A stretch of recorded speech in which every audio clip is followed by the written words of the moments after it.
She collapsed from exhaustion at the hospital, and the billionaire that lifted her loved her back to life. Joyce Nelson's hands were shaking. She'd been on her feet for 14 hours straight, and her shift didn't end for another 2. The fluorescent lights of Charleston Medical Center's intensive care unit buzzed overhead, too bright, making her head pound with every step. 33 years old, and she felt ancient. "Joyce, can you check on Mr. Patterson in 412? Sarah, the charge nurse, barely looked up from her computer. "His vitals are showing some irregularities." "On it." Joyce grabbed the medication cart, steadying herself against it for just a moment. The world tilted slightly, then righted itself. She'd skipped lunch and breakfast. Had she eaten dinner last night? She couldn't remember. Room 412. Check vitals. Adjust 4. Smile at the family even though exhaustion made her face feel like concrete. Move to the next room, then the next. Keep going. Always keep going. Her father needed her. That thought alone kept her upright most days. Dad, sitting in that assisted living facility on James Island, wondering why she hadn't visited in 3 days. Dad, who'd worked 2 jobs his entire life to give Joyce and her brother everything, now reduced to a shell of himself by heart disease and diabetes. The facility cost $2,000 a month. Joyce's nursing salary barely covered it, even with the double shifts, even with the extra weekend work, even with saying no to everything that wasn't survival. "Joyce," Sarah's voice cut through the fog. "You okay?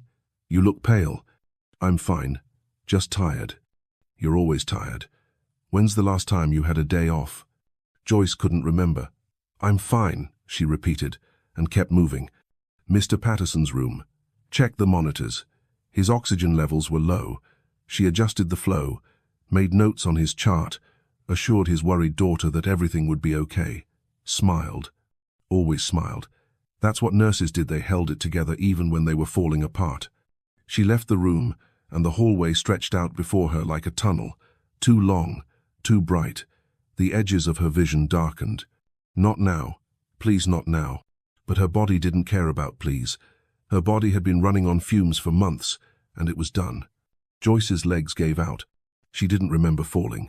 One moment she was standing, the next she was on the floor, the cold linoleum against her cheek, voices shouting around her but distant, like she was underwater. "Joyce, someone get a gurney.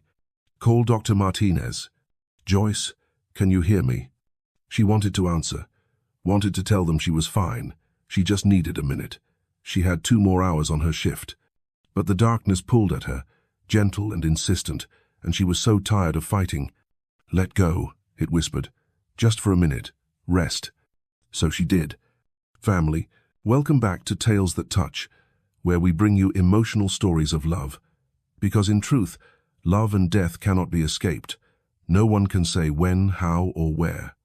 It's never too early or too late. If you're new to this channel, make sure to subscribe and hit the notification button right now so you don't miss what happens next. And if you're one of our returning viewers, thank you so much. We appreciate you. Now, stay with us to the end of this story. Leave a comment with your thoughts and like this video. Let's continue. Donald Isley was not supposed to be at Charleston Medical Center that Tuesday afternoon. He was supposed to be in his office at Isley Medical Technologies, reviewing the quarterly reports that his CFO had been hounding him about for a week.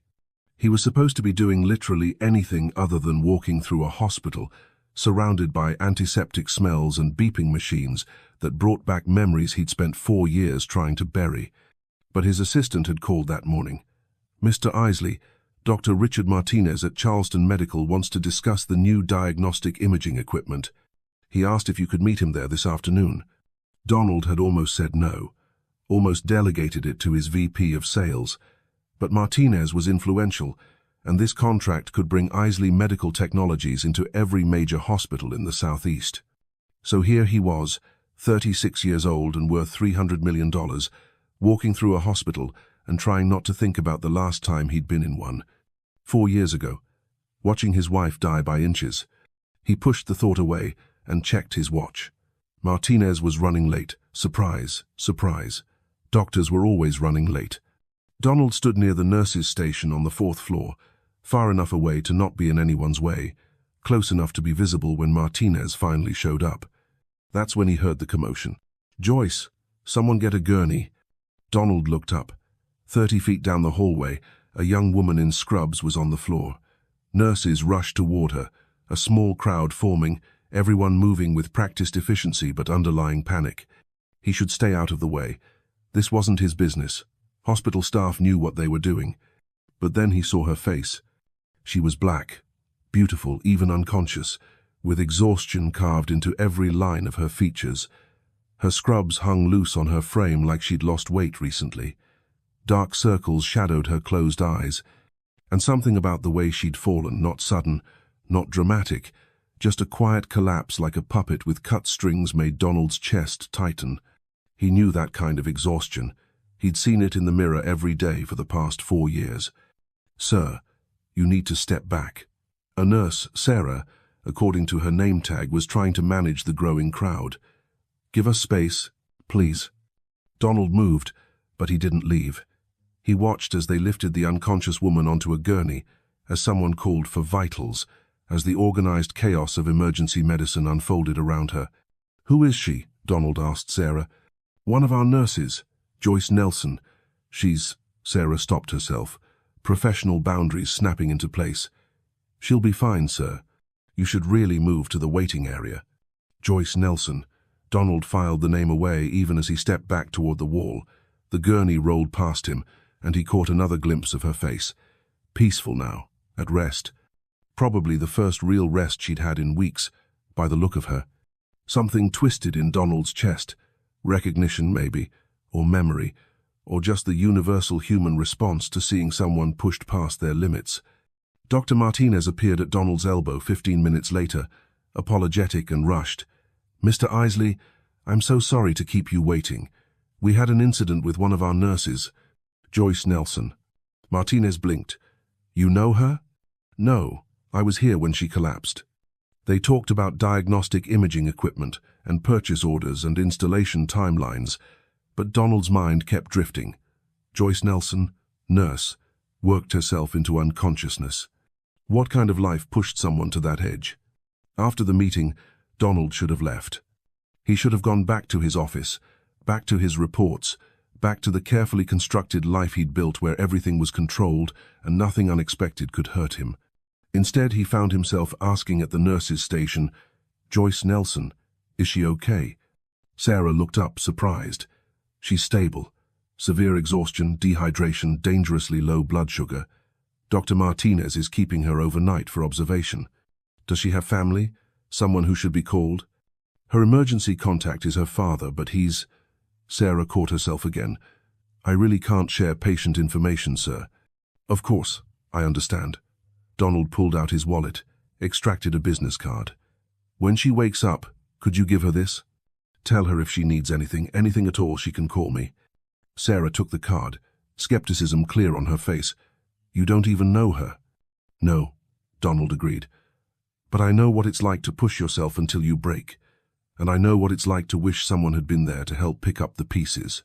He left before Sarah could respond, before he could question his own impulses, before the hospital walls could close in and drag him back to memories of his wife's final days.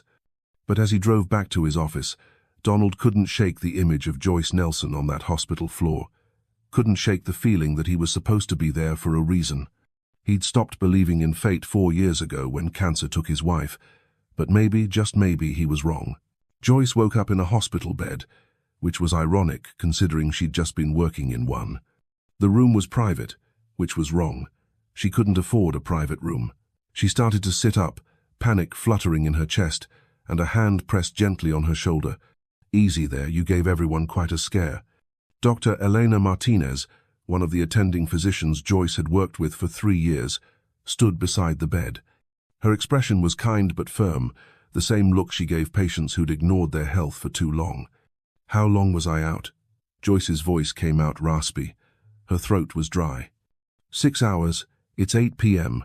We've got you on IV fluids and glucose. When's the last time you ate, Joyce? Joyce tried to remember. "Yesterday morning, I think. I had coffee for breakfast." "Coffee isn't breakfast. And before that?" "I don't know. 2 days ago?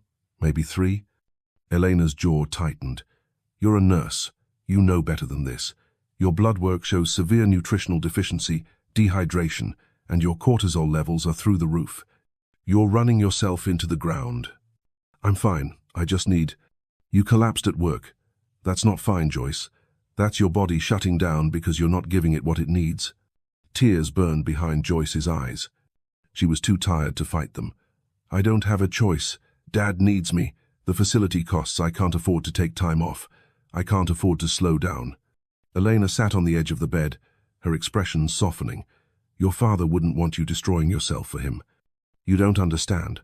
Mom died because I couldn't afford better care for her. I was 28, barely out of nursing school, drowning in student loans. I had to put her in a state facility, and it was awful, Elena. She deserved better. Dad deserves better. I'm not going to fail him too. You didn't fail your mother. Yes, I did, and I won't do it again. They sat in silence for a moment. Then Elena sighed. You're being kept overnight for observation. The hospital has put you on mandatory leave for a week unpaid, of course. Tomorrow we'll reassess. But Joyce, you need to make changes. Real changes. More sleep. Regular meals. You can't pour from an empty cup. After Elena left, Joyce lay in the dark hospital room and stared at the ceiling. She knew Elena was right. She knew she was on a path to destruction. But what choice did she have? Her father needed her. That was all that mattered. A knock at the door interrupted her thoughts. Sarah poked her head in, smiled when she saw Joyce awake. Hey, you. Feeling better? Embarrassed mostly? Don't be. You've been running on empty for months. We've all been worried. Sarah came fully into the room, holding something. Listen, this is weird, but after you collapsed, there was this man here. Donald Isley? Says he owns Isley Medical Technologies. He asked about you, wanted to make sure you were okay. I don't know anyone named Donald Isley. Well, he apparently knows you, or wants to. He left this. Sarah handed Joyce a business card. Thick, expensive cardstock, gold lettering. Donald C. Isley, CEO, Isley Medical Technologies, revolutionizing healthcare through innovation. A phone number, an email address, and on the back, written in strong masculine handwriting, if you need anything at all, call me. That's weird, right? Sarah said. Rich guy just happening to be there when you collapsed, asking about you, leaving his card. I mean, it could be creepy, but he seemed genuinely concerned, and not in a creepy way, more like I don't know, like he understood something about what you're going through. Joyce turned the card over in her hands. Donald Isley, CEO, billionaire probably, if he owned a medical technology company. What could a man like that possibly understand about her life? But he'd been there. He'd asked about her. He'd left his card with a simple offer, if you need anything. She should throw it away. Rich men didn't offer help without strings attached, and she didn't need anyone's charity. Except she was so tired, and the thought of someone, anyone, caring enough to ask if she was okay, made something crack open in her chest. Joyce tucked the card into the pocket of her scrubs. She probably wouldn't call, but maybe, just maybe, she'd keep it as a reminder that someone had noticed she was drowning. Sometimes that was enough. Donald sat in his office long after everyone else had gone home, staring at his phone. He'd given Joyce Nelson his card 8 hours ago. She'd been unconscious at the time, so realistically, she probably hadn't even seen it yet. And even if she had, why would she call? They were strangers. He was a billionaire CEO. She was a nurse barely holding on. Their worlds didn't overlap.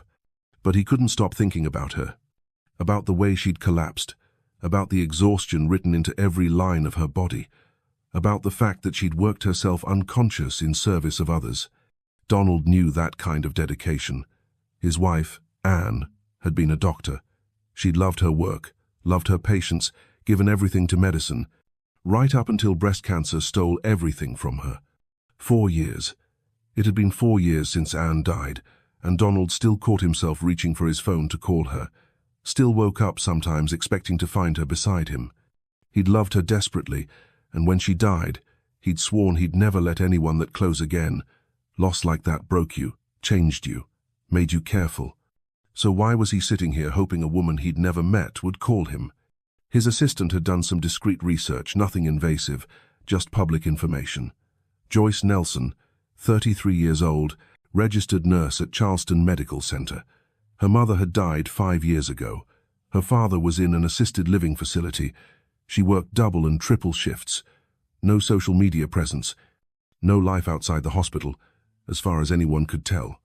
A woman sacrificing everything for her father's care. Donald understood that too. He'd spent every penny he had trying to save Anne. Experimental treatments, specialists, anything that might buy them more time. In the end, it hadn't mattered.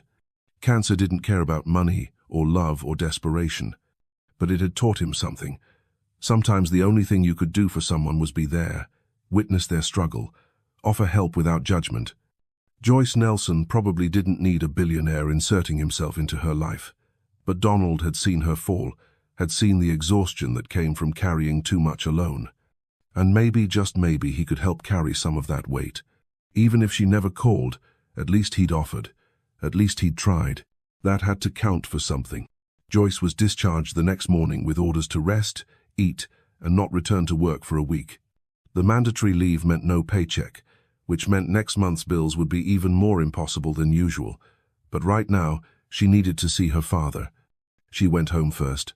Her apartment off Meeting Street was small, a studio with a kitchenette and a bathroom that barely qualified as functional. Rent was $2,000 a month, which was criminal, but it was Charleston. Everything was expensive.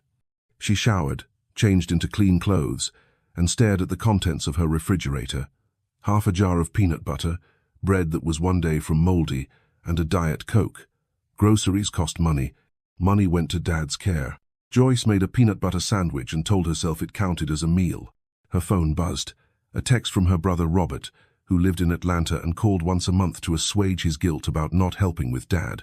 Robert, heard you collapsed at work. You okay? Joyce, I'm fine, just tired. Robert, you need to slow down, sis. Dad wouldn't want you killing yourself for him. Easy for Robert to say. He had a wife, 2 kids, a mortgage.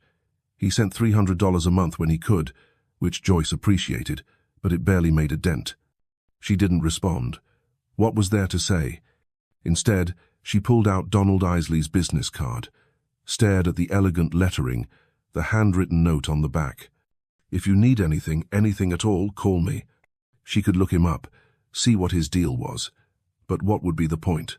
Rich men didn't help people like Joyce without wanting something in return, and she had nothing to give except exhaustion and desperation.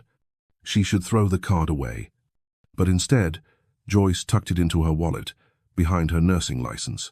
Just in case. Just in case of what, she didn't know. But the card was a small weight against her heart, and somehow that felt like something. Like a possibility. Like hope. And Joyce Nelson hadn't felt hope in a very long time. 3 days after collapsing at work, Joyce stood outside the assisted living facility on James Island and tried to find the energy to go inside. She'd managed to sleep 8 hours the night before, the most she'd had in months. The mandatory leave meant she could actually rest, though the unpaid aspect gnawed at her constantly. But right now, she needed to see her father. The facility was nice enough, clean. Staff seemed competent. But it wasn't home, and every time Joyce walked through those doors, guilt sat heavy in her chest. Dad should be in his own house, surrounded by his own things, living out his years in dignity. Instead, he was here, in a shared room with another man who had late-stage dementia, because this was all Joyce could afford. She pushed through the doors. Her father, James Nelson, sat in the common area near a window. 68 years old, but looking closer to 80, his once strong frame reduced by illness. He'd worked construction for 40 years, built half of Charleston with his own hands. Now he couldn't walk without a cane, couldn't remember to take his medications without supervision, couldn't live independently. Life was cruel that way. "Hey, Dad." James looked up, and his face transformed. "Joyce, girl, there you are. I was wondering when you'd come by." She'd been here 4 days ago, but his memory was getting worse. Joyce swallowed the lump in her throat and sat beside him. "How are you feeling?" "Can't complain." "Well, I could, but who'd listen?" He smiled, and for a moment Joyce saw the father she'd grown up with. Strong, funny, present. "You look tired, baby." "I'm okay." "You're lying." You get that from your mama. She could never lie worth a damn either. His eyes grew distant. She'd be worried about you, working so hard. Mama would understand. Your mama would tell you to take care of yourself. Can't pour from an empty cup, she used to say. James took Joyce's hand. His skin was papery thin, spotted with age. I don't want you sacrificing your life for me, Joyce. I've lived my life. You need to live yours. Dad? I mean it. You're 33 years old. You should be out there falling in love, having adventures, building a family of your own, not working yourself to death keeping me in this place. Joyce's throat tightened. You're my family, and I'm not letting you go to some state facility where they don't care. I won't do that to you. Because of your mama. Because you both deserve better. They sat in silence for a while. Joyce told him about work, the parts that wouldn't worry him, avoided mentioning the collapse. Eventually, she hugged him goodbye and promised to visit in a few days. Walking to her car, Joyce felt the exhaustion creeping back. A week off work meant a week without pay, meant falling further behind, meant eventually she'd have to make impossible choices. Her phone buzzed. Unknown number. She almost didn't answer, but something made her swipe to accept. Hello? Joyce Nelson. The voice was male, smooth, with a hint of southern warmth that softened the formality. This is Donald Isley. I don't know if you remember the man who left his card at the hospital. Joyce's heart kicked up. I remember. I hope I'm not overstepping by calling. I asked Sarah if she'd pass along my number, and when you called... I didn't call, Joyce said, confused. Oh, a pause. I'm sorry. Sarah must have given me your number instead. That was inappropriate of me too. It's okay, and surprisingly it was. You wanted to check on me? I wanted to make sure you were all right. After what happened, you called to check on a stranger? I witnessed you collapse from exhaustion. That makes you less of a stranger and more of someone I'm concerned about. There was something genuine in his tone. Not pity, not charity, just honest concern. I'm okay, Joyce said. Embarrassed, but okay. Don't be embarrassed. The human body has limits. Sounds like you've been exceeding yours for a while. Not much choice in that. A pause. Then, Joyce, I know this is forward, and you have every right to hang up on me, but I'd like to help, if you'd let me. Here it comes, Joyce thought. The strings, the expectations, the price for whatever he was offering. Help how? I own a medical technology company. I spend my days thinking about healthcare, equipment, innovations, but I rarely get to help individuals directly. You're a nurse who's clearly dedicated to caring for others. Let me help you for once. I don't need charity, Mr. Isley. Donald, and I'm not offering charity, I'm offering help. There's a difference. Joyce wanted to be suspicious. She'd learned young that rich men didn't help poor women without wanting something, but his voice didn't have that edge, didn't have the calculation she'd learned to recognize. Maybe she was too tired to be suspicious anymore. What kind of help? She asked carefully. Whatever you need. Medical bills, living expenses, time off work. I have resources I don't know what to do with. You have needs I might be able to meet. It's just math. Math, Joyce repeated. Plus human decency. I realize that's in short supply these days, but I'm trying to bring it back. Despite everything, Joyce almost smiled. Why me? You don't know anything about me. I know you work yourself unconscious taking care of others. I know you're carrying weight that's crushing you.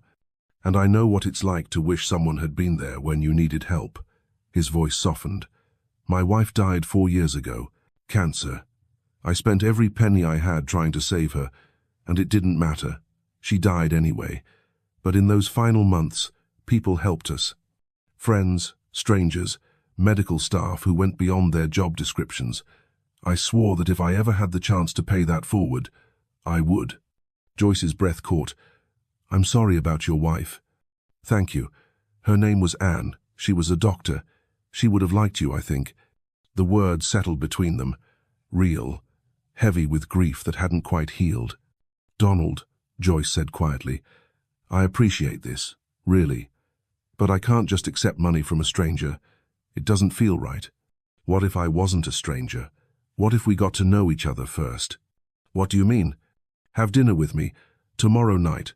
Nothing formal, just two people having a conversation. You can decide if I'm trustworthy, and if you decide I am, you can let me help. If not, at least you got a free meal. Joyce should say no. She should hang up and delete his number and forget this conversation. Rich men with good intentions were still rich men, and she'd seen what happened when women from her world got tangled up with men from his. But she was so tired, and he'd lost his wife, and something in his voice made her think he understood exhaustion that went deeper than just physical fatigue. "Just dinner?" she asked. "Just dinner, I promise." "Okay, tomorrow night." She could almost hear his smile through the phone. "Thank you, Joyce. I'll text you the details." After they hung up, Joyce sat in her car and stared at her phone. What had she just agreed to? Dinner with a billionaire who'd seen her at her absolute lowest and decided she was worth helping. It was unprecedented. It was also the first time in months that anyone had offered help without her having to beg for it. Maybe, just maybe, she could let herself accept something good. Donald hung up the phone and released a breath he hadn't realized he'd been holding. She'd said yes. He'd spent the past 3 days trying to talk himself out of calling her. It was inappropriate. She was a stranger. He was overstepping. But every time he tried to forget about Joyce Nelson, he saw her collapsing in that hallway, exhaustion written into every line of her body. He knew that feeling.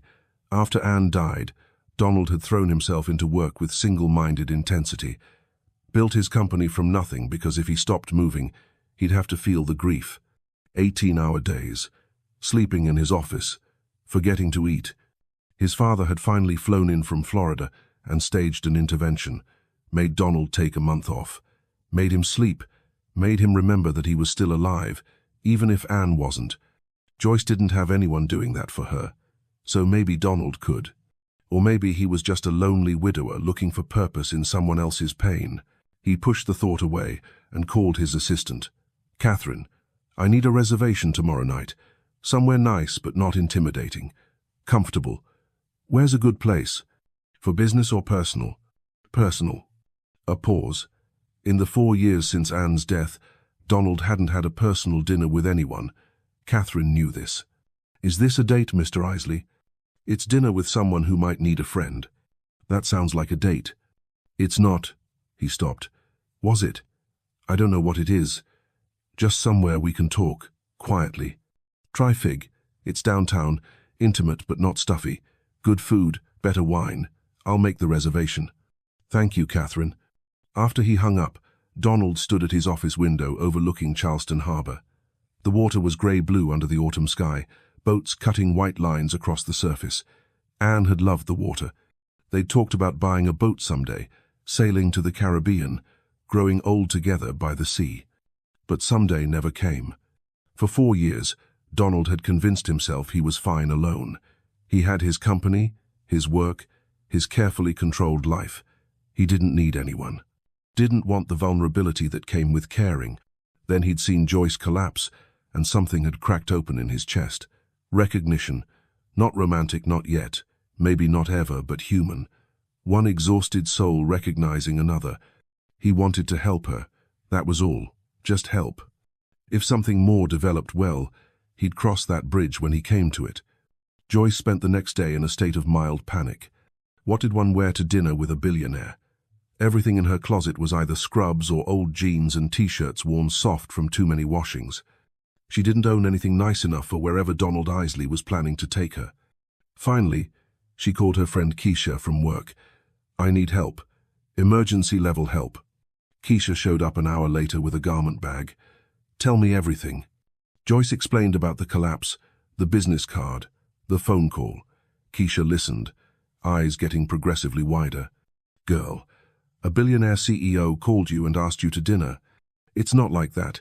He just wants to help." "Uh-huh. And I'm sure his wanting to help has nothing to do with you being gorgeous, even when you're half dead from exhaustion." "Keisha, I'm just saying, men don't call women they don't know and offer to help unless there's attraction involved. Trust me." Keisha unzipped the garment bag. "Now, I brought options." The dress Keisha pulled out was deep burgundy, simple but elegant. "This will look amazing on you. Trust me." "I can't." "You can. Consider it a loan." "And Joyce? Keisha's expression turned serious. Let him help you. I know you're used to doing everything yourself. I know you think accepting help makes you weak or dependent or whatever story you tell yourself, but it doesn't. It just makes you human. Joyce took the dress. What if he wants something in return? Then you say no. But what if he doesn't? What if he's just a good man who saw someone struggling and wants to help? Those exist, you know. Do they? My husband exists, so yes. Good men are out there. Maybe you just found one. That evening, Joyce stared at herself in the bathroom mirror. The dress fit perfectly. Her natural curls fell soft around her shoulders. She'd put on makeup, not much, just enough to hide the worst of the exhaustion. She looked almost normal, almost like a woman who had her life together. Almost. Donald's text had said 7 o'clock at Fig, a restaurant downtown that Joyce had walked past 100 times but never entered. Too expensive, too fancy, too much. She arrived 5 minutes early, anxiety making her stomach flip. What was she doing here? Then she saw him. Donald Isley stood near the entrance, and Joyce's breath caught. Tall, maybe 6'2", with dark hair starting to silver at the temples, strong jaw, blue eyes that crinkled at the corners when he smiled, expensive suit worn with casual elegance. He was, objectively, beautiful, and he was smiling at her like she was the only person in the world.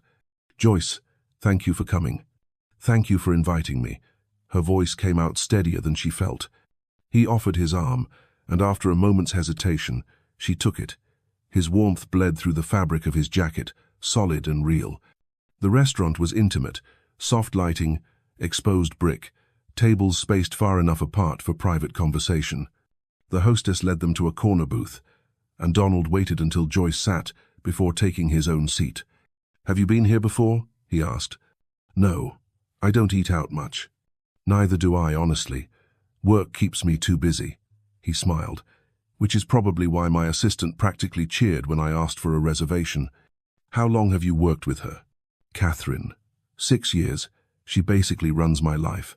I'd be lost without her. Donald's expression turned thoughtful. She was Anne's idea, actually. My wife. She said I needed someone to make sure I ate and slept like a normal human being. Did it work? For a while. Then Anne got sick, and all that went out the window. After she died, Catherine was the one who made sure I didn't completely fall apart. The waiter appeared, took drink orders. After he left, Joyce said, "Tell me about her, Anne." Donald's eyes lit up the way they did when people talked about those they loved. She was a force of nature, pediatric oncologist. She became a doctor because her younger brother died of leukemia when she was 15. She wanted to save kids like him. That's beautiful. It was. She was brilliant, compassionate, funny. We met at a medical conference. I was trying to sell my first diagnostic equipment. She was presenting research. She told me my pitch was terrible. Joyce smiled. And you married her anyway? I married her because of it. She was honest, direct, didn't care about my money or my potential. She just saw me. His voice softened. We had 8 years together. Not nearly enough, but I'm grateful for what we had. The grief in his words was palpable, real. Joyce recognized it. She'd carried the same grief for her mother. How did you get through it? She asked. Losing her. Honestly, I didn't. For a long time. I worked 80-hour weeks, built my company into something massive because if I stopped, I'd have to feel what I'd lost. My father finally intervened, made me take time off, made me grieve properly. Donald met her eyes. It took me 2 years to feel human again. Some days I still don't. I'm sorry. Don't be. Grief is just love with nowhere to go. I'm lucky I got to love her at all. He paused. What about you? Tell me about your mother. Joyce tensed. She didn't talk about Mama. Not with strangers. Not with anyone, really. But Donald's eyes were kind, and he'd shared his grief. Maybe she could share hers. Her name was Patricia. She died 5 years ago. Alzheimer's. The words hurt coming out. She was only 53, too young. I was 28, barely out of nursing school, drowning in student loans. I couldn't afford good care for her. I had to put her in a state facility, and it was awful. The staff was overwhelmed, the residents were neglected, and Mama just faded. I visited every day, but it wasn't enough. She deserved better. You did everything you could. I didn't. I failed her. And now my dad has heart disease and diabetes, and he's in assisted living, and I'm terrified I'm failing him too. You're not failing anyone, Joyce. You're sacrificing yourself to take care of him. That's not failure, that's love. Tears burned her eyes. It doesn't feel like enough. Donald reached across the table and took her hand. His touch was warm, grounding. Nothing ever feels like enough when you love someone. But you're doing more than most people would. Your father is lucky to have you. They ordered food, and the conversation shifted to lighter topics. Donald told her about growing up in Charleston, about his father who'd worked as an engineer, about building his company from nothing. Joyce told him about nursing school, about her brother in Atlanta, about the moment she knew she wanted to be a nurse. By the time dessert arrived, Joyce had almost forgotten why she'd been anxious. "Joyce," Donald said as they finished their coffee, "I want to help you. I know you're uncomfortable with the idea, but please, hear me out." She tensed.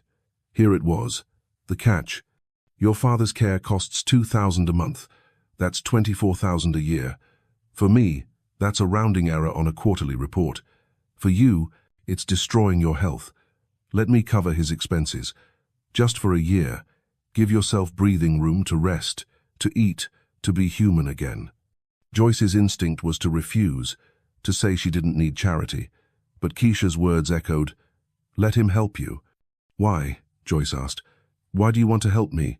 "Because I can. Because you need it. Because watching you collapse reminded me of myself after Anne died, and I know what happens when you push yourself past your limits." He squeezed her hand. "And maybe because I need this too. I've spent 4 years building walls, keeping myself separate from everyone. Helping you, it makes me feel human again." The honesty in his voice undid something in Joyce's chest. "If I say yes," she said slowly, "what do you get out of it?" "The knowledge that I helped someone who needed it. That's all. No strings, no expectations. Just one human being helping another." Joyce searched his face for deception, for hidden motives, found only sincerity. Maybe good men really did exist. "Okay," she whispered. "Okay, I'll accept your help. Thank you, Donald." His smile was brilliant. "Thank you for letting me." They left the restaurant after 10, and Donald walked Joyce to her car. The Charleston night was cool, autumn settling in properly now. "Can I see you again?" Donald asked as they reached her car. "Not for any agenda, just I'd like to get to know you better." Joyce's heart kicked up. This was becoming something. She could feel it. "I'd like that." "Good, I'll call you." She drove home in a daze. Donald Isley had just offered to pay for her father's care. A year of breathing room, a year of not destroying herself, a year of possibility. It felt like a dream. But when she checked her phone before bed, there was a text from Donald. "Thank you for tonight. You're remarkable, Joyce Nelson." Not a dream. Real. For the first time in 5 years, Joyce went to bed without the weight of impossible choices crushing her chest. And she slept. 2 weeks into October, Joyce woke up without the familiar knot of panic in her chest. It took her a moment to understand why. Then she remembered Donald had transferred the first payment for her father's care yesterday, $2,000, appearing in her account like magic. The assisted living facility was paid through November. She had money left over for groceries. Real groceries, not just peanut butter and bread. For the first time in 5 years, Joyce could breathe. She lay in bed staring at the ceiling, tears sliding down her temples. Not sad tears, relief.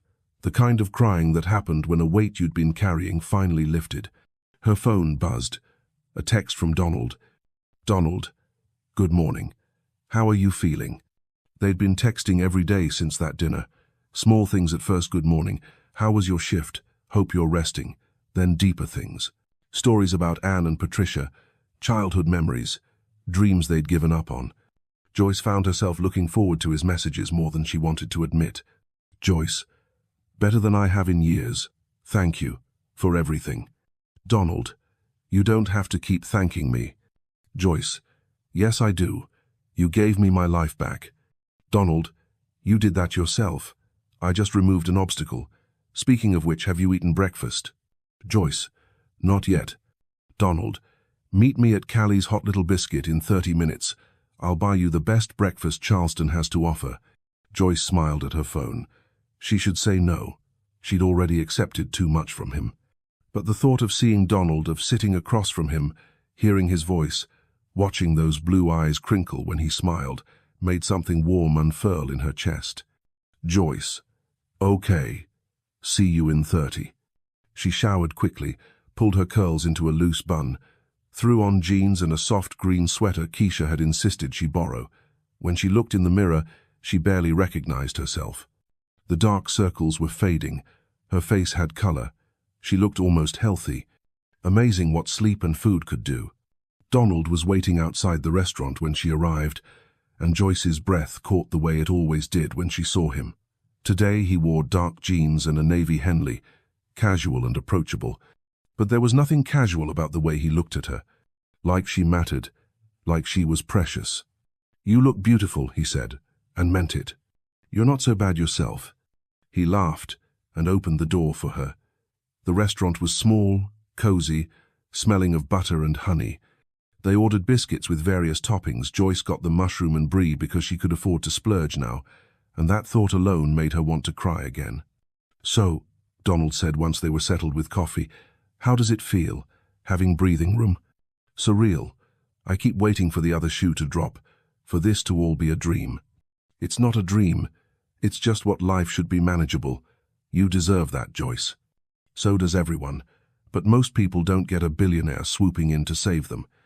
I'm not saving you. You're saving yourself. I'm just providing resources." He took a sip of coffee. "Although I have to admit, I'm getting a lot out of this arrangement too." "How so?"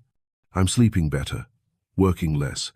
Catherine says I'm actually pleasant to be around now." His smile was self-deprecating. "Turns out helping someone else is more fulfilling than building profit margins." Revolutionary concept. "Right. Who knew?" He leaned forward, expression turning serious. "But really, Joyce, talking to you, getting to know you, it's reminded me that life exists outside of work. That connection matters. I'd forgotten that." The air between them shifted, charged with something Joyce was afraid to name. Their food arrived, breaking the moment. They ate and talked about lighter things, Charleston history, favorite books, the best place to watch the sunset. But underneath, Joyce felt the pull, the attraction neither of them had acknowledged but both felt. After breakfast, Donald walked her to her car. The October morning was cool, leaves just starting to turn. "Joyce," he said, catching her hand before she could open her door, "can I see you tonight? Not for dinner necessarily, maybe just a walk. I'd like to show you something." His thumb brushed across her knuckles, and Joyce's skin sparked. "What do you want to show me?" "A place that's important to me. I think you'll understand it." She should slow down. This was happening fast, too fast. But when she looked at Donald, she saw someone who understood grief and exhaustion and the weight of caring too much. Someone who saw her completely and didn't look away.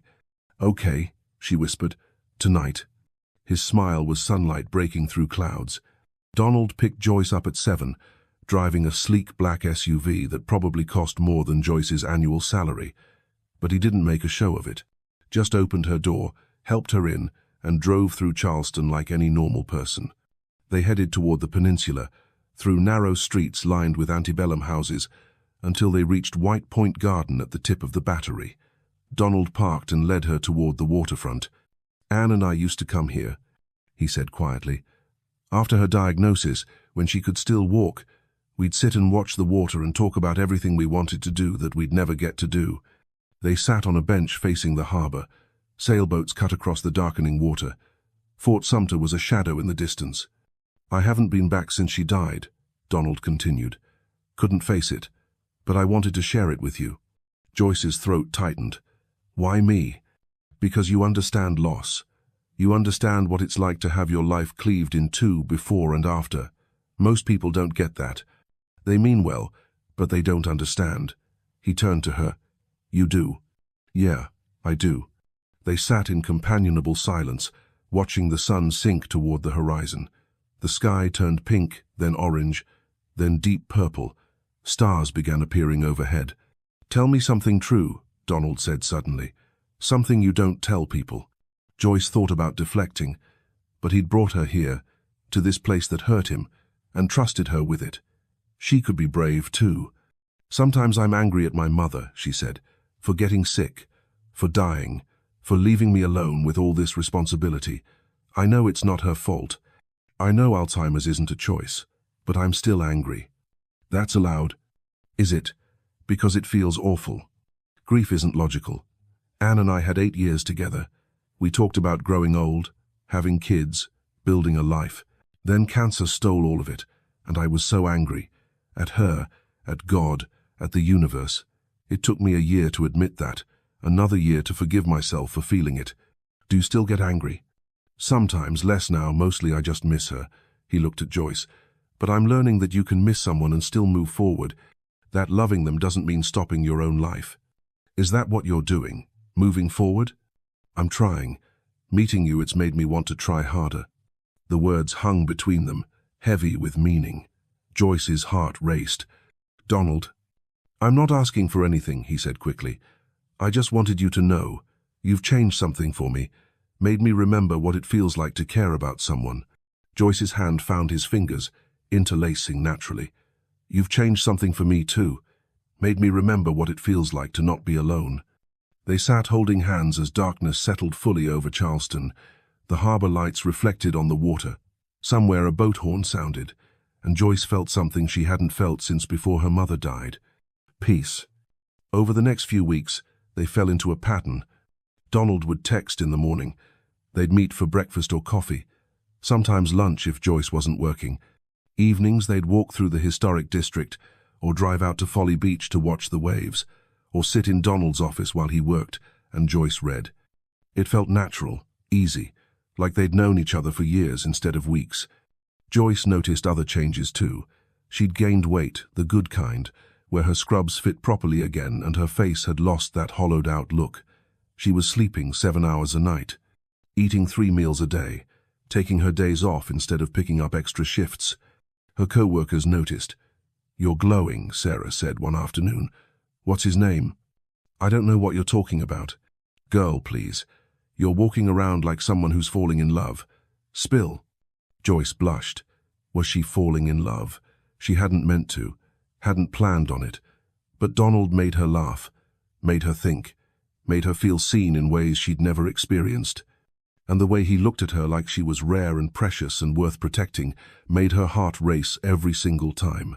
"His name is Donald," Joyce admitted. "He's the CEO who was here when I collapsed. We've been spending time together." Sarah's eyes went wide. "The billionaire?" "Joyce. It's not like that. He's just helping me, being kind." "Honey, men don't spend every spare minute with women, they're just helping. He's into you." Was he? Joyce thought about the way Donald's hand lingered when he helped her into his car, the way his eyes tracked her movements, the way he'd lean close when they talked, like he couldn't help but be near her. Maybe Sarah was right. That evening, Donald picked Joyce up after her shift. They drove to his office. He wanted to show her something, he said, and Joyce found herself nervous. She'd never seen where he worked. Isley Medical Technologies occupied the top 3 floors of a building downtown. Donald's office was corner space, floor-to-ceiling windows overlooking the city. Modern furniture, clean lines, but personal touches too. Photos of Anne on his desk, books lining shelves, a plant that was somehow still alive. "Wow," Joyce breathed. "This is amazing. It's too big, honestly, but the view helps." Donald walked to the windows. "Come see." Joyce joined him, and the city spread out below them. Lights twinkling, cars moving. Charleston alive and beautiful in the autumn darkness.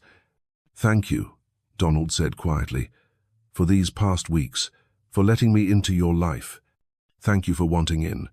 He turned to her, close now, and Joyce's breath caught. She could see the silver in his hair, the fine lines around his eyes, the way his jaw tightened like he was holding himself back. "Joyce, I need to tell you something." "Okay. When I first saw you collapse, I thought I just wanted to help. Thought maybe I could pay forward the kindness people showed me when Anne was sick. But these past weeks..." He stopped, searching for words. "I'm not just helping anymore. I'm falling for you. And I need to know if you feel it too, or if I'm alone in this. Joyce's heart pounded so hard she thought Donald could probably hear it. "You're not alone," she whispered. "I feel it too. I'm terrified, but I feel it." "Why terrified?" "Because loss broke me before. My mother dying nearly destroyed me. If I let myself care about you and something happens, then we'd survive it. Together." Donald cupped her face gently. "I know the risks, Joyce. I've lived them. But I also know that hiding from life because you're afraid of loss isn't living. It's just existing, and I'm tired of existing. So am I. Then let's try. No promises except honesty. No expectations except showing up. Just two people figuring it out together." Joyce leaned into his touch. "Okay, let's try." Donald smiled, and it transformed his face. Then he leaned down, slowly, giving her time to pull away. Joyce didn't pull away. Their lips met softly at first, tentative, testing, then deeper as Joyce's hands fisted in Donald's shirt and his arms wrapped around her waist. The kiss was everything gentle and passionate, careful and desperate, a beginning and a promise all at once. When they finally broke apart, Joyce was breathless. "I've wanted to do that for weeks," Donald admitted. "Me too." They stood wrapped in each other, the city glittering below them, and Joyce thought, This is what it feels like to come back to life." The next day, Joyce brought Donald to meet her father. She was nervous. Introducing a man to her father felt significant, real. But Donald had shared Anne's memory with her. It was time to share her own family. James was having a good day, alert, present, smiling when Joyce walked in with Donald. "Dad, this is Donald Isley. Donald, my father. James Nelson." The men shook hands. James studied Donald with the sharp eyes of a father protecting his daughter. "You're the one who's been making my girl smile again," James said. Donald smiled. "I try, sir." "Dad worked construction for 40 years, Joyce said. "Built half the hospitals in Charleston." "Including Charleston Medical?" Donald asked. "Parts of it, yeah. Did the expansion in '98. Good work, if I say so myself." They talked construction, building codes, the way Charleston had changed over the decades. Joyce watched them connect, and something in her chest eased. Donald didn't talk down to her father. Didn't treat him like a sick old man. Just talked to him like a person. After an hour, James started tiring. Donald and Joyce said their goodbyes, promising to visit again soon. In the parking lot, Donald took Joyce's hand. "Your father's wonderful. Strong man. I can see where you get it from. He liked you. That doesn't happen often. I'm honored." They drove back toward Joyce's apartment, comfortable silence filling the car. At a red light, Donald said, "Joyce, I want you to know something. Whatever this is between us, I'm all in. I'm not playing games.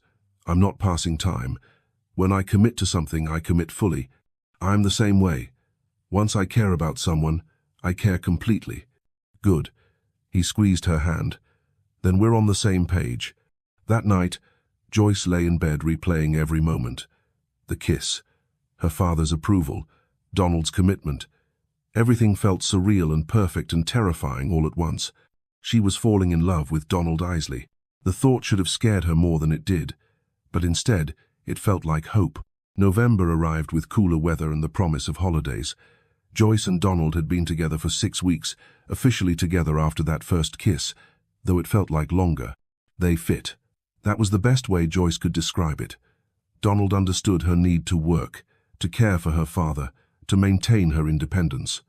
And Joyce understood Donald's grief, his workaholic tendencies, his careful way of opening his heart. They made space for each other. One Saturday afternoon, Joyce was at Donald's house for the first time.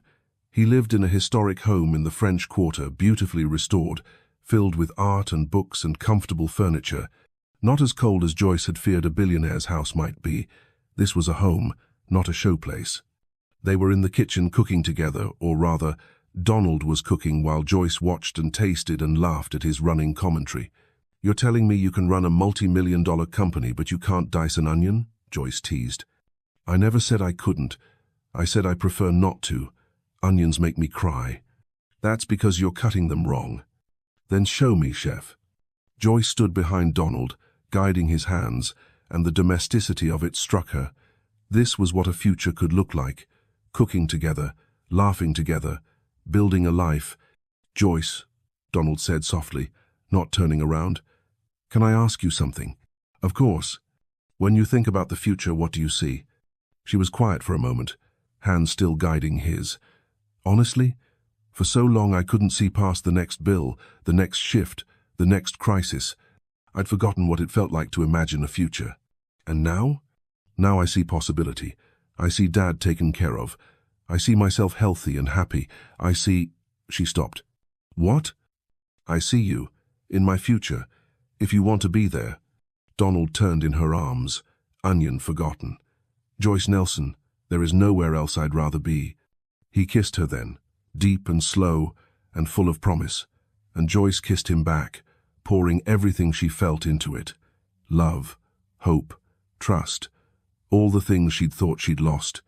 When they broke apart, Donald rested his forehead against hers. "I'm falling in love with you," he whispered. "Probably already have fallen. Just wanted you to know." Joyce's heart soared. "I'm falling in love with you too. So much it scares me." "Good scared or bad scared?" "Good scared, the kind that means it matters." "It does matter. You matter." He kissed her forehead. "We matter." They finished cooking dinner together, and later they sat on Donald's back patio wrapped in blankets, watching stars appear over Charleston. And Joyce thought about how 6 weeks ago she'd been collapsing from exhaustion with no hope in sight. Now she had everything: health, peace, love, and it was just the beginning. Family, if you watched this story up to this point, it means it moved you. Leave your thoughts and tell me where you are watching from in the comment, and make sure to like and hit the subscribe button if you haven't. Smash the hype button now if you found value in this content. It really helps my channel. Thanksgiving was 2 weeks away, and Joyce found herself in unfamiliar territory, planning a holiday she could actually afford to celebrate. For the past 5 years, Thanksgiving had meant picking up a shift at the hospital and eating whatever the cafeteria was serving. No time for turkey, no money for the fixings. Just another Thursday that reminded her of what she'd lost. But this year was different. "Come to my father's," Donald said over breakfast at their favorite spot. Callie's had become their Thursday morning tradition. "He's flying up from Florida. I'd love for you to meet him properly." Joyce's stomach flipped. Meeting the father felt significant, official, like they were really doing this. "Are you sure? I don't want to intrude on family time." Donald reached across the table, taking her hand. "Joyce, you are family time. Dad's been asking about you for weeks. I've told him everything." "Everything?" "Well, not everything." His eyes sparkled. "Some things are private, but he knows you're important to me. He wants to meet the woman who made me remember how to live." Joyce's throat tightened. "Okay, yes, I'd love to meet your father." "Good. Fair warning, though, he's going to interrogate you. It's what dads do. I can handle interrogation. I'm a nurse. We deal with difficult people all the time." "My father's not difficult. He's just protective, especially since Anne died. He watched me shut down for 4 years. Seeing me happy again, he'll want to make sure it's real." "It is real," Joyce said softly. "I know, but he needs to see it for himself." Donald squeezed her hand. "And I want him to see us together. Want him to know I'm okay now." That afternoon, Joyce visited her father. She'd been coming 3 times a week now, enough to see him without exhausting herself. The balance felt right. James was in the garden area, sitting in weak November sunshine. He smiled when he saw Joyce approaching. "There's my girl. Come sit with me."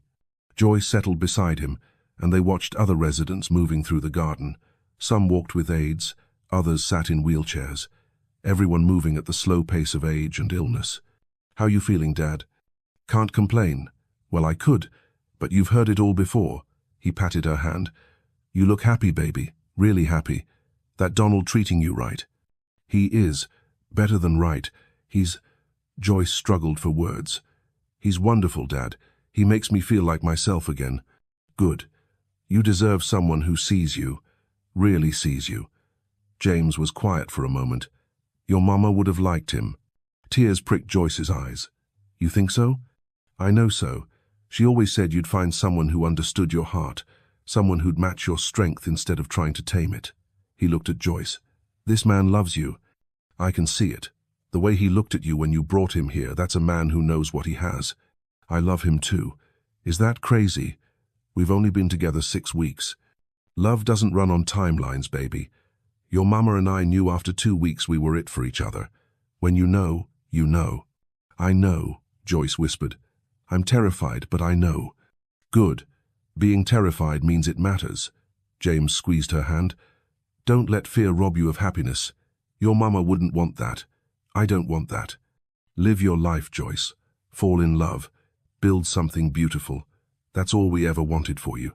Joyce hugged her father, breathing in his familiar scent soap and old books and the faint smell of the garden. He felt frailer than he had a month ago, and the thought made her chest ache. Time was running out. It always was. I love you, Dad. I love you too, Joyce, girl. Now go on. Go live. That evening, Donald took Joyce to meet his team at Isley Medical Technologies. The office was hosting a pre-Thanksgiving gathering casual. No clients, just staff celebrating another successful quarter. Donald wanted Joyce to meet the people who'd supported him through the darkest years. Joyce was nervous. These were business people, educated, wealthy, living in a world she'd never touched. What if they looked down on her? What if she didn't fit? But Donald's hand was steady on her back as they entered the office, and his pride was obvious. Everyone, he called out, and the room quieted. This is Joyce Nelson. She's a nurse at Charleston Medical. She's brilliant, and she makes me happier than I've been in years. Be nice to her, or you're all fired. Laughter rippled through the room, then people swarmed. Catherine, Donald's assistant, hugged Joyce first. Finally, I've been dying to meet you. Donald talks about you constantly. It's actually adorable. I do not talk about her constantly, Donald protested. You absolutely do, said a man in his 50s with salt and pepper hair. I'm Thomas Hayes, VP of Operations. And yes, Donald mentions you in every meeting. Joyce says this. Joyce thinks that. We're all sick of it. You're not sick of it, Donald said. No, we're thrilled. Catherine agreed. He's actually pleasant now. Before you, he was a workaholic nightmare. Now he leaves at reasonable hours and smiles at people. You're a miracle worker. Joyce blushed. I didn't do anything. You reminded him he's human, Thomas said seriously. That's everything. The party flowed around them. People asked Joyce about nursing, about Charleston Medical, about her life. No one treated her like she didn't belong. No one made her feel less than. Donald watched from across the room, talking with his CFO but keeping Joyce in sight. Every few minutes their eyes would meet, and he'd smile, that private smile that was just for her. Later, when the party was winding down, Joyce found Donald on the balcony overlooking the city. Your team is wonderful, she said, sliding under his arm. They like you. I knew they would. Catherine says you talk about me constantly. Catherine exaggerates. Does she? Joyce looked up at him. Do you really talk about me in meetings? Maybe. Occasionally, when relevant. He kissed her forehead. Okay, fine. Constantly. You're on my mind constantly. Happy? Very. They stood watching the city lights twinkle. November wind carried the smell of the harbor, salt and marsh grass and home. Donald, Joyce said quietly, I need to tell you something. Okay. I'm falling more in love with you every day, and it terrifies me because everyone I've loved has left. My mother died, my father is dying, and I know loss is coming again someday. But I'm choosing to love you anyway, because you're worth the fear. Donald turned her in his arms, cupping her face. Joyce Nelson, I'm going to make you a promise. I can't promise I'll live forever. I can't promise we won't face hardship. But I promise I'll love you with everything I have for as long as I'm breathing. And I promise I'll never make you face anything alone. That's all I need. He kissed her then, deep and thorough, and Joyce felt her fear dissolve. Not completely, fear never left completely, but it became manageable, survivable, because she wasn't alone anymore. Thanksgiving arrived with cold rain and grey skies, but Donald's house was warm and filled with the smell of roasting turkey. Donald's father, William Isley, had arrived the night before, a tall man in his early 70s with Donald's blue eyes and a gentle smile. He'd hugged Joyce immediately, no hesitation, no judgment. So you're the one, he'd said, the woman who brought my boy back to life. I think we brought each other back, Joyce replied. William had smiled. Smart and honest. I like her already, Don. Now Joyce stood in Donald's kitchen, helping with final preparations, while Donald and William argued good-naturedly about football in the living room. "You need any help?" Donald appeared behind her, wrapping his arms around her waist. "I've got it. Go entertain your father." "He's entertained. He's winning the argument." Donald rested his chin on her shoulder. "Thank you for being here, for making this feel like a real Thanksgiving. Where else would I be?" "I don't know, but I'm grateful you're here." Catherine had been invited too. She'd confided to Donald that she had no family in Charleston, so the dinner was small but intimate. 4 people who cared about each other, sharing food and stories. William asked Joyce about her work, about her father, about her dreams. He listened with the same intense focus Donald had, and Joyce saw where Donald got his capacity for attention. "My son tells me you're the strongest person he knows," William said over dessert. Joyce blushed. "I don't know about that." "I do. Donald doesn't give compliments lightly. If he says you're strong, you're strong." William's expression turned serious. "He also tells me you blame yourself for your mother's care, that you think you failed her." Joyce's chest tightened. "I did." "No. You were 28, barely out of school, drowning in debt. You did everything humanly possible. Your mother would have been proud of you." "How do you know?" "Because I'm a father. And if I was sick and my child sacrificed themselves trying to save me, I'd be heartbroken. Parents don't want their children to destroy themselves out of guilt. We want them to live, to be happy, to build good lives." He reached across the table, taking Joyce's hand. "Your mama loved you. That love didn't come with conditions or expectations. It came with hope that you'd find joy, honor her by living, Joyce. That's what she would have wanted." Joyce's vision blurred with tears.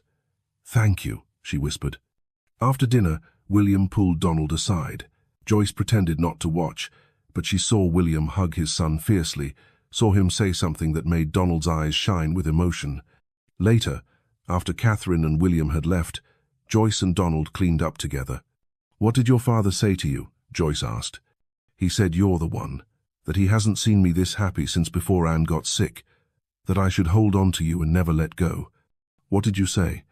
"That I already knew that I'm planning to hold on to you for as long as you'll let me." Joyce set down the dish she was washing and turned to face him. "Donald, I need you to know something. I'm not going anywhere. I know we're still early in this. I know we're figuring things out, but I'm committed, fully, completely. You're it for me." Donald's expression cracked open with emotion. "You're it for me too. I didn't think I'd get this again, love, partnership, someone who sees me completely. Then you collapsed in that hallway and everything changed. Best, worst day of my life. Mine too." He kissed her, slow and deep, and Joyce felt the last of her walls crumble. She'd been protecting herself for so long from loss, from pain, from the vulnerability that came with caring. But Donald had shown her that protection came at a cost, that walls kept out pain but also kept out joy. She didn't want walls anymore. "Stay tonight," Donald whispered against her lips. "I'm not asking for anything except your presence. Just stay. Let me hold you. Let me wake up with you here." Joyce's heart raced. This was a line. Once crossed, there was no going back to casual. But she didn't want casual. She wanted Donald. All of him. Forever. "Okay, I'll stay." Joyce woke the next morning wrapped in Donald's arms, winter sunlight streaming through the bedroom windows. His bedroom was as comfortable as the rest of his house, large bed with soft sheets, bookshelves lining the walls, photos on the dresser. She could see a picture of Anne there, young and smiling, and it didn't hurt. Anne had been part of Donald's life, had shaped who he was. Joyce could honor that. "Morning." Donald's voice was rough with sleep. "You okay?" "Perfect. This is perfect." They'd stayed up late talking, curled together in his bed, about childhood dreams and adult regrets, about Anne and Patricia and the people they'd lost, about the future they were building together. Donald had held Joyce like she was precious, like she mattered, and for the first time in 5 years, Joyce had felt completely safe. "I need to check on Dad today," Joyce said. "I'll come with you." "You don't have to." "I want to. James is important to you, which makes him important to me." Donald kissed her temple. "Besides, I like your father. He's got great stories." They had breakfast, then drove to the assisted living facility. James was having a good day, alert and sharp, remembering details. "Happy Thanksgiving, Dad." "Happy Thanksgiving, baby Donald." James shook Donald's hand warmly. "You two have a good holiday?" "The best," Donald said. "My father met Joyce. He's already adopted her." "Smart man." James studied them. "You two are good together, can see it clear as day." They stayed for an hour, telling James about the Thanksgiving dinner, about William's visit, about life. When it was time to leave, James hugged Joyce extra tight. "Love you, Joyce girl." "Love you too, Dad." In the car, Joyce was quiet. Donald glanced over. "You okay?" "Yeah, just he's declining. Slowly, but I can see it.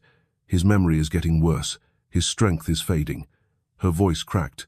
"I know what's coming, and I'm not ready."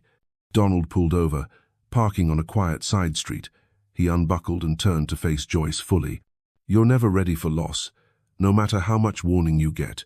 When Anne died, I'd had 2 years to prepare, 2 years watching cancer eat away at her. And when she finally went, I still wasn't ready." He took Joyce's hands. "But here's what I learned. You don't have to be ready. You just have to show up. Love him while he's here.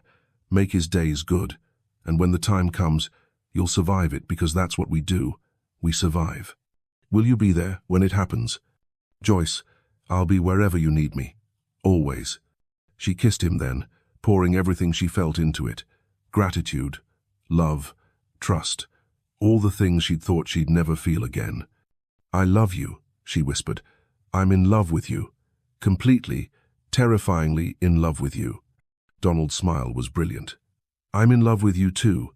Have been for weeks. Was just waiting for the right time to say it. Is now the right time. Now is perfect." They sat in his parked car, holding each other, and Joyce thought about how far she'd come. 2 months ago she'd been collapsing from exhaustion with no hope in sight. Now she had love, partnership, and a future she could actually see. Life was strange that way. How quickly everything could change. The next few weeks were a blur of happiness. Joyce and Donald fell into a rhythm of domesticity that felt natural. She'd stay at his house 3 or 4 nights a week. He'd visit her apartment the other nights, claimed he liked her small space, the intimacy of it. They cooked together, watched movies, talked for hours about everything and nothing. Her co-workers teased her mercilessly. "You're glowing," Sarah said. "Like actually glowing. It's disgusting how happy you are." "I'm sorry." "Don't be sorry. Just invite us to the wedding." "We're not." Joyce stopped. Were they heading toward marriage? The thought should have terrified her. Instead, it felt right. Keisha was more direct. "So when's he proposing?" "We've only been together 2 months." "Girl, please. When you know, you know. And that man knows. I've seen the way he looks at you. He's just waiting for the right moment." Was he? Joyce found herself wondering. Donald had said he was all in, had introduced her to his father and his team, made space in his life for her. But marriage that was permanent, forever. Could she handle forever? She thought about her parents, about how her father still talked about her mother, like she'd just stepped out of the room instead of being gone 5 years. About how love persisted even through death and disease and time. Yes, Joyce thought, she could handle forever, if forever was with Donald. December arrived with cold winds and the promise of Christmas. Donald's office threw a holiday party, and Joyce wore a deep blue dress that made Donald's eyes darken with appreciation. "You're stunning," he murmured as they walked in. "You're not so bad yourself." The party was festive lights and music and people laughing, but halfway through, Donald pulled Joyce aside. "Come with me. I want to show you something." He led her to his office, closing the door behind them. The city sparkled below, Christmas lights turning Charleston into a wonderland. "I've been thinking," Donald said, "about the future, about what I want, what we're building." Joyce's heart raced. "Okay. I know it's fast. I know we've only been together 2 months. But Joyce, I'm 36 years old. I've been married before. I know what love looks like, and this is it. You're it." He took her hands. "I'm not asking anything tonight. I just want you to know I see a future with you. Marriage, partnership, everything. And when you're ready, whenever that is, I'll be here, waiting, hoping." Joyce's eyes filled with tears.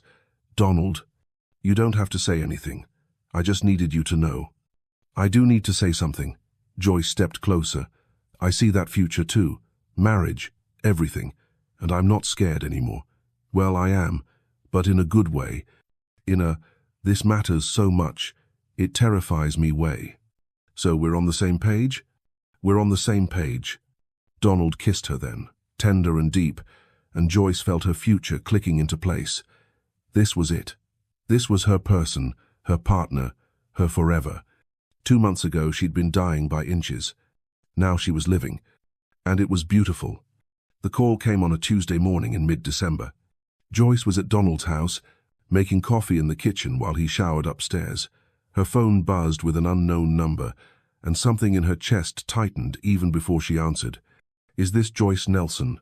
"Yes. This is Rebecca from Magnolia Care Assisted Living.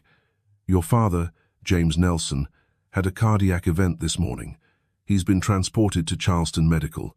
You should come right away." The phone slipped from Joyce's hand. She caught it before it hit the floor, but barely. "I'm on my way." Donald appeared in the kitchen 30 seconds later, hair still wet, wearing jeans and a t-shirt. "What's wrong?" "It's Dad.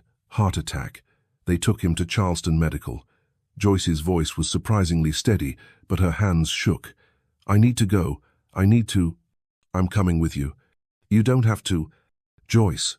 Donald took her shoulders gently. "I'm coming with you. We'll take my car. You're not driving like this." She wanted to argue, wanted to say she could handle it alone. But the truth was she didn't want to be alone. Not for this. "Okay, thank you." They drove through Charleston in tense silence. Joyce stared out the window, seeing nothing, her mind spinning through worst-case scenarios. This was it. The moment she'd been dreading. The moment when everything fell apart. She'd thought she had more time. Charleston Medical Center's emergency department was familiar territory. Joyce had worked here for years. But walking in as family instead of staff felt surreal. Wrong. "James Nelson," she told the receptionist. "I'm his daughter. Room 7. Dr. Martinez is with him." Dr. Elena Martinez met them outside the room, her expression carefully neutral in the way doctors learned when delivering bad news. "Joyce, your father had a major cardiac event. We've stabilized him, but it was serious. The damage to his heart is significant.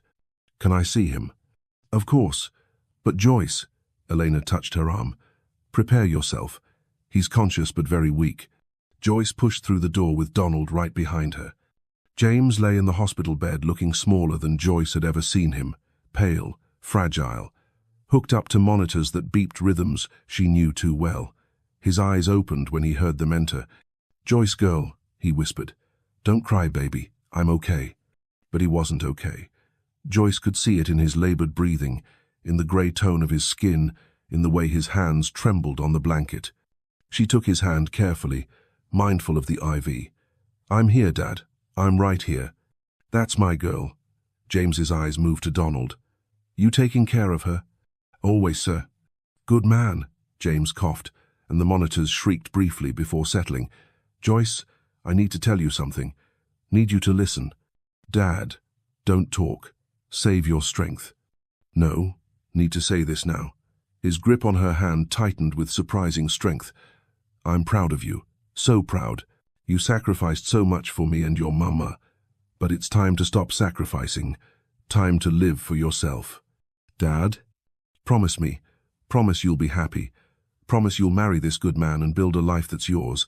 Don't spend the rest of your years carrying guilt about me." Tears streamed down Joyce's face. "I can't promise that. I can't just let you go." "You're not letting me go, baby. I'll always be with you. Your mama and me both will always be with you." He looked at Donald. "You'll take care of her?" "When I can't anymore." "I promise, sir. Then I can rest easy." James's eyes were starting to close. "Love you, Joyce, girl, more than anything." "I love you too, Dad. So much." She sat with him as he drifted to sleep, exhaustion and medication pulling him under. Donald stood behind her, hands on her shoulders, steady and solid. Dr. Martinez came back in, checking monitors. "We're moving him to ICU for monitoring. The next 48 hours are critical." "What are his chances?" Elena hesitated. Honestly, his heart was already compromised. This attack caused significant damage. Best case, he recovers enough to return to assisted living with increased care. Worst case, she stopped. Worst case, he doesn't make it. I'm sorry, Joyce. The next 2 days were a blur of hospital vigils and terrible coffee. Joyce barely left her father's side. Donald brought her food, made her eat, held her when she cried. He didn't offer empty platitudes or false hope, just presence, just being there. The ICU staff all knew Joyce. She'd worked with most of them. They brought her blankets, updates, gentle hugs. Sarah stopped by during her shift, squeezed Joyce's hand wordlessly. Your people love you, Donald observed. They're good people. This job, it breaks your heart daily, but the people make it bearable.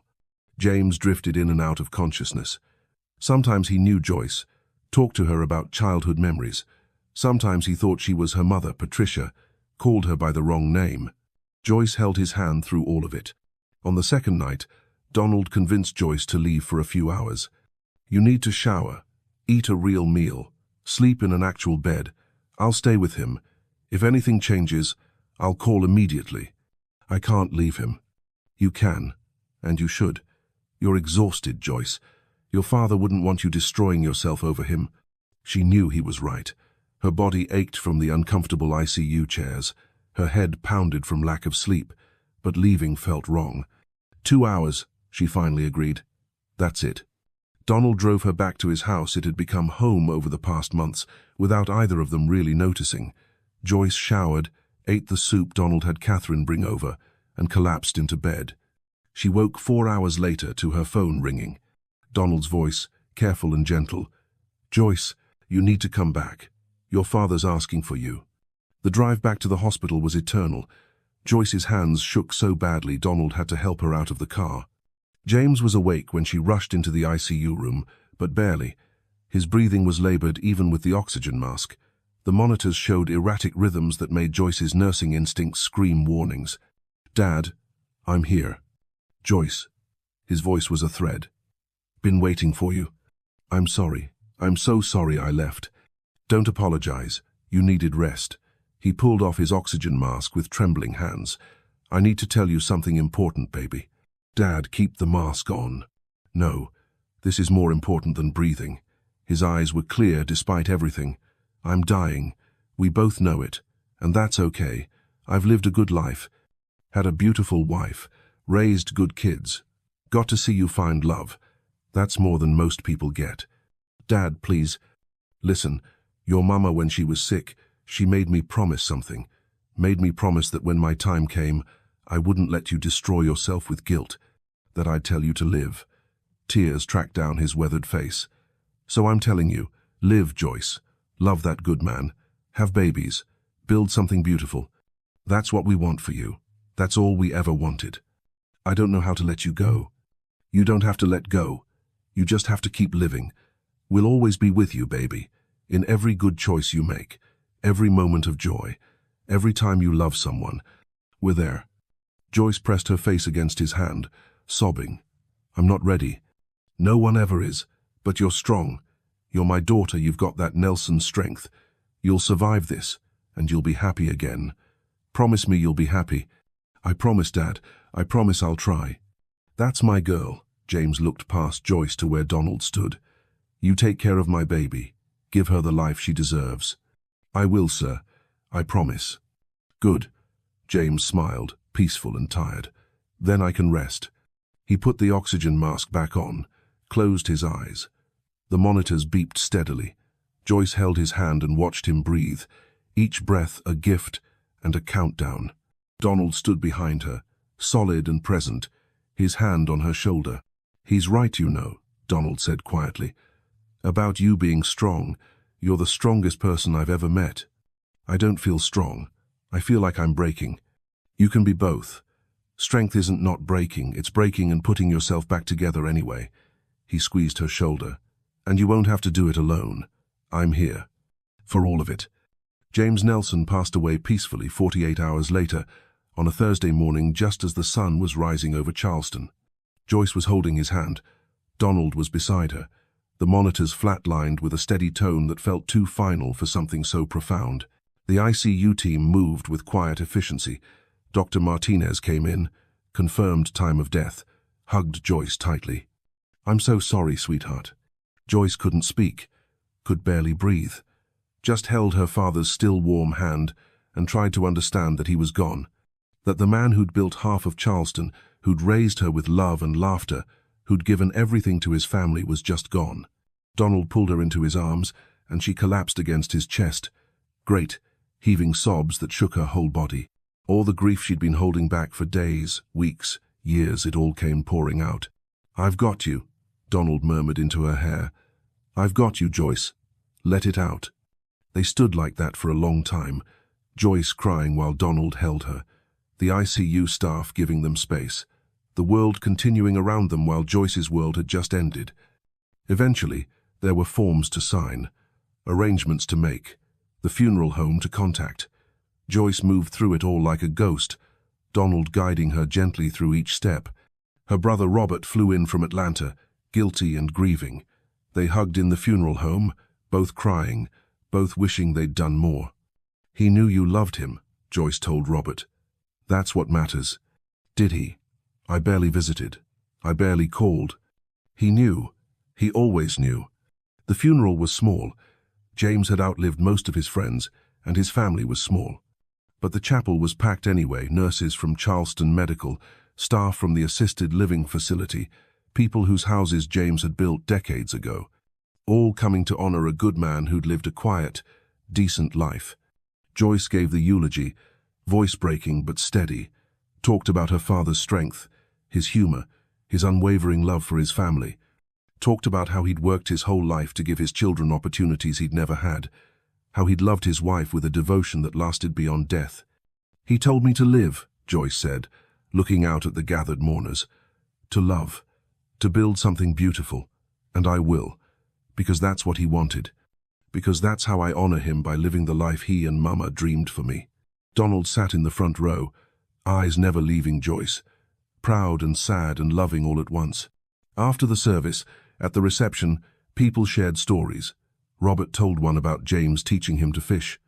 Catherine, who'd come to support Donald and Joyce, shared that Donald had talked about James constantly, about what a good man he was. William Isley, who'd flown up again from Florida, hugged Joyce tightly. "Your father would be so proud of you, of how you loved him, how you're handling this." "I don't feel like I'm handling anything." "Grief isn't something you handle, honey. It's something you survive, and you will, because you're strong, because you have people who love you." He looked at Donald. "Because my son loves you more than anything." That night, back at Donald's house, Joyce stood on the back patio staring at the stars. The December cold bit at her skin, but she didn't move. Donald came out with a blanket, wrapped it around her shoulders. "You should be inside. It's freezing." "I can't sleep, can't be still. If I'm still, I have to feel it all." "Maybe that's what you need, to feel it all." Donald pulled her back against his chest. "Joyce, your father didn't want you to stop grieving. He just didn't want you to stop living. Those things can coexist." "Can they?" "Because right now it feels like grief is all there is. It won't always feel like this, I promise. When Anne died, I thought I'd drown in grief, thought I'd never surface. But slowly, bit by bit, the grief became manageable. Not gone, it never goes, but bearable. And then one day, I realized I was living again." "How long did that take?" 2 years, maybe 3. But Joyce, I was alone. You're not alone. You have me. You have friends. You have a whole community of people who love you. That makes the difference." Joyce turned in his arms, looking up at him. "I don't know what I'd do without you." "You'll never have to find out. I'm not going anywhere." He kissed her forehead. "Your father asked me to take care of you. I intend to spend the rest of my life keeping that promise. He liked you so much, was so happy I'd found you." The feeling was mutual. He was a good man, Joyce, and he raised an incredible daughter. Donald's voice was thick with emotion. "I'm so sorry you lost him. I'm so sorry you have to go through this." "Me too." They stood wrapped together under the stars, and Joyce let herself grieve fully for the first time, let herself feel the crushing weight of loss without trying to be strong or composed. Donald held her through it all, steady as stone, loving as sunlight. Eventually, exhaustion pulled Joyce towards sleep. Donald guided her inside, helped her into bed, held her as she finally drifted off. The last thing Joyce thought before sleep claimed her was this: her father had been right. She would survive this. Because she wasn't alone. Because Donald loved her, and that made all the difference. The next few weeks were a fog of grief and paperwork. Joyce took a leave of absence from the hospital, her first real time off in years. She sorted through her father's belongings at the assisted living facility, donated his clothes, kept his watch and his favorite hammer, the one he'd used to build half of Charleston. Robert went back to Atlanta after a week, promises to call more often and visit regularly. Joyce didn't blame him for leaving. Grief was exhausting, and everyone processed differently. Donald was there through all of it, helping box up belongings, sitting quietly when Joyce needed silence, holding her when grief ambushed her in the grocery store or the car or the middle of the night. He never rushed her, never told her to move on or get over it, just loved her through the worst of it. "You're too good to me," Joyce said one afternoon. They were sitting in his living room, surrounded by boxes of her father's things she'd brought to sort through. "I'm exactly as good to you as you deserve. I'm a mess right now, crying at random things, can't focus, can barely function. You just lost your father. You're allowed to be a mess." Donald pulled her close. "And you're not a mess to me. You're grieving. That's different. That's human. When does it get easier?" "It doesn't get easier. It gets different. The sharp edges dull. The constant ache becomes occasional. You learn to carry it." He kissed her temple. "And then one day you realize you're okay again. Not the same as before, loss changes us. But okay." "Were you okay? After Anne?" "Eventually. Took years, but yes. I learned to live with the loss instead of drowning in it." He turned her face gently so their eyes met. "And then I met you, and I learned something else. You can lose someone and still find love again. That loving someone new doesn't erase the person you lost. It just means your heart is big enough for both." Joyce's eyes filled with tears. "I love you so much." "I love you too, more than I can express." They held each other as winter sunlight streamed through the windows, and Joyce thought about her father's last words: live, love, build something beautiful. She would. She'd honor him by doing exactly that. Starting now, Christmas came quietly. Joyce and Donald spent it at his house, just the two of them. William had offered to fly up, but Joyce wasn't ready for crowds or festivities. Donald understood. They cooked together, watched old movies, talked about James and Anne and all the people they'd lost. It was sad and peaceful, and exactly what Joyce needed. On Christmas morning, Donald gave Joyce a small box wrapped in silver paper. "You didn't have to get me anything." "I know, but I wanted to." Inside was a delicate gold necklace with a small compass pendant. "It's beautiful." "The compass represents finding your way home," Donald said softly. "No matter how lost you feel, you'll always find your way back. And I'll always be here, waiting for you." Joyce put it on, the pendant settling perfectly at her collarbone. "Thank you. It's perfect. Like you." "I'm not perfect. I'm broken right now." "You're not broken. You're healing. There's a difference." Donald took her hands. "Joyce, I know the timing is terrible. I know you're grieving. But I need you to know something. I'm here. Not just for now. Not just until you feel better. Forever. I'm yours forever, if you'll have me." Joyce's breath caught. "Was he?" "I'm not proposing," Donald said quickly, reading her expression. "Not yet. Not when you're in the middle of grief. But I'm telling you my intentions. When you're ready, when the time is right, I'm going to ask you to marry me, and I'm hoping you'll say yes." Tears spilled down Joyce's cheeks. "I will. When you ask, whenever that is, the answer will be yes." "Yeah?" "Yeah, because you're it for me, Donald. You brought me back to life. You loved me when I couldn't love myself. You held me through the worst of it. You're my person. My home." Donald's smile was brilliant through his own tears. "You're my home too." They kissed, tender and sure, and Joyce felt something shift in her chest. Still grief that would be there for a long time, but also hope, love, future. Her father had told her to live, to love, to build something beautiful. And that's exactly what she was doing. Spring arrived in Charleston with azaleas blooming and warm breezes carrying the scent of wisteria. Joyce stood on the battery, watching sailboats cut across the harbor, and realized something profound. She was okay. Not the same as before loss had changed her, carved new depths into her heart, but okay. Whole, living instead of just surviving. 4 months had passed since her father died. 4 months of grief and healing and learning to carry loss without drowning in it. Donald had been there through all of it, patient and loving and exactly what she needed. Now, in late April, Joyce felt something she hadn't felt in years. Excitement about the future. She'd returned to work at Charleston Medical 6 weeks ago, easing back into shifts. Her co-workers had welcomed her with open arms and careful kindness. The work was still hard, still heartbreaking some days, but it felt meaningful again, like she was making a difference. And coming home to Donald every night made everything bearable. Home. When had his house become home? Somewhere between grief and healing, between Christmas and spring, Joyce had simply stopped maintaining her apartment. She'd moved the last of her things to Donald's place in March, and neither of them had questioned it. They just fit. Hey, beautiful. Joyce turned to find Donald approaching, holding 2 cups of coffee from Callie's.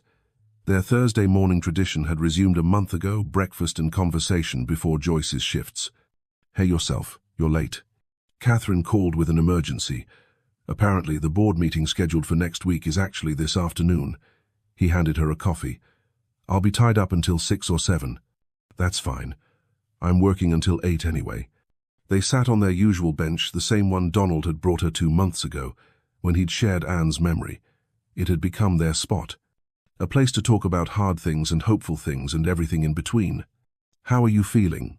Donald asked. Today, especially.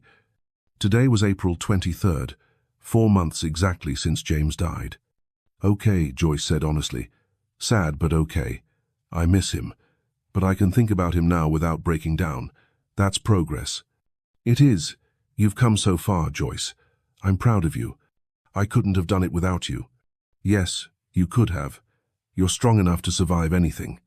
He squeezed her hand. But I'm glad you didn't have to do it alone. They drank their coffee and watched the harbor. Comfortable silence filled the space between them, the kind of silence that came from truly knowing someone.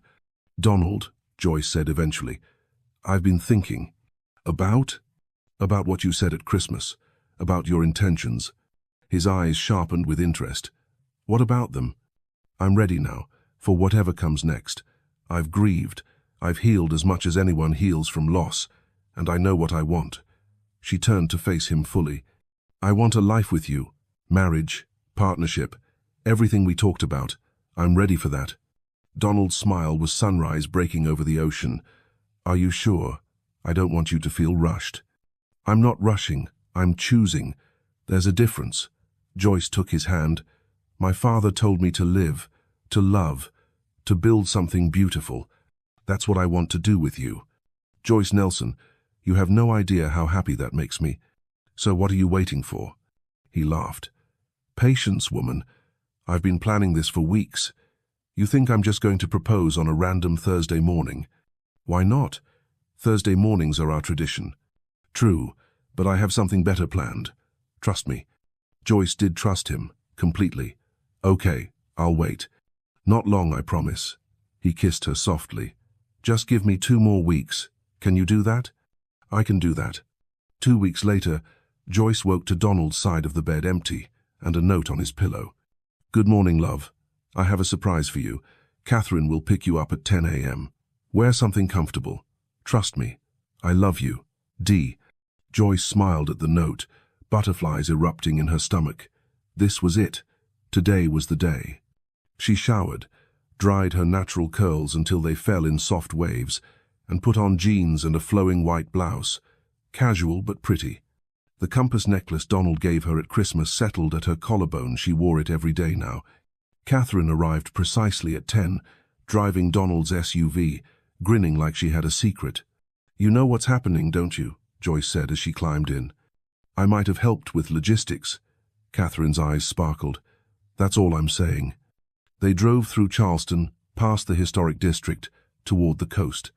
Joyce watched the scenery change from city to suburb to beachfront. Finally, Catherine pulled into a private drive leading to a beautiful home right on the water. "Where are we?" "Folly Beach. One of Donald's properties. He bought it last month." Joyce's breath caught. Donald had bought a beach house?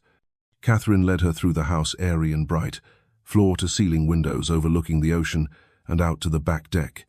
The beach stretched out before them, pristine and private. And there, walking up from the water, was Donald. He wore jeans and a white linen shirt, sleeves rolled up, feet bare. The late morning sun made his dark hair shine silver at the temples.